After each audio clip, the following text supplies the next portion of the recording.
എന്ന് പറയുന്ന സാധനം നമുക്ക് വിദ്യാഭ്യാസത്തിനാണ് ഏറ്റവും ആവശ്യം. എഴുത്തും വായനയും വിദ്യാഭ്യാസത്തിനാണ് ആവശ്യം. അപ്പൊ ചിലർ തെറ്റിദ്ധരിച്ചിട്ടുണ്ട്, സാഹിത്യത്തിനാണ്, ഈ സാഹിത്യ രചനയ്ക്കാണ്, സാഹിത്യം എഴുതാനാണ് ഈ വായന, ഇത് ആവശ്യം. അത് വേറെ വായനയാണ്.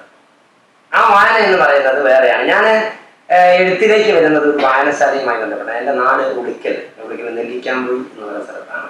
അപ്പോഴും ഞാൻ വായനക്കാരനായി നിൽക്കുകയാണ്.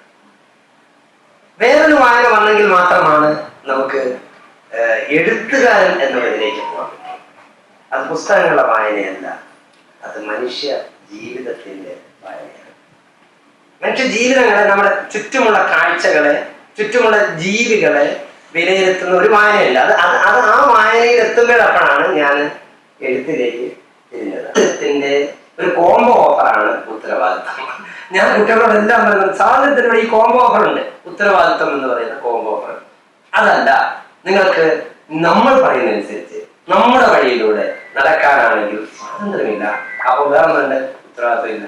അപ്പൊ നമ്മുടെ പെൻഷൻ കൊണ്ട് അവർ ജീവിക്കും. നമ്മുടെ പെൻഷൻ പറ്റിക്കഴിഞ്ഞാൽ ആ പെൻഷൻ കൊണ്ട് ആയിരിക്കും അവർ ജീവിക്കുക.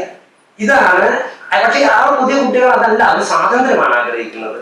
ആ സ്വാതന്ത്ര്യം ആഗ്രഹിക്കുന്നുകൊണ്ടാണ് നമ്മുടെ കുട്ടികൾ പുറത്തേക്ക് പോകുന്നത് എന്നൊക്കെയാണ് എനിക്ക് തോന്നുന്നത്. ഓക്കെ, എന്തായാലും ഈ വായനാ ദിനം ഞാൻ വീണ്ടും ഒരിക്കൽ കൂടി ഓർമ്മിക്കുകയാണ്. വായന എന്നത് മനുഷ്യ ജീവിതത്തിന്റെ, പരിസരങ്ങളുടെ, നമ്മുടെ ഒപ്പം സഹജീവികളുടെ അവന്റെ അവസ്ഥകളെ വായിക്കുക എന്ന വായനയാണ് ഏറ്റവും പ്രധാനം. ആ വായന വളരെ ഭംഗിയായി സമൂഹത്തിൽ നടക്കട്ടെ. അതുപോലെ തന്നെ നമ്മുടെ അറിവുകളെ നമ്മൾ നേരത്തെ പറഞ്ഞതുപോലെ സംസ്കരിച്ചു വെക്കാനുള്ള സാങ്കേതിക വിദ്യകളുടെ വളർച്ച ഉണ്ടാവട്ടെ. അങ്ങനെ രണ്ട് തരത്തിലുള്ള വായനയും ഈ ലോകത്തെ വളരെ മുന്നോട്ട് നയിക്കട്ടെ എന്ന് ആശംസിക്കുന്നു. ഇവിടെ നടന്ന മത്സരങ്ങളിൽ സമ്മാനം നേടിയ എല്ലാവരെയും അഭിനന്ദിക്കുന്നു.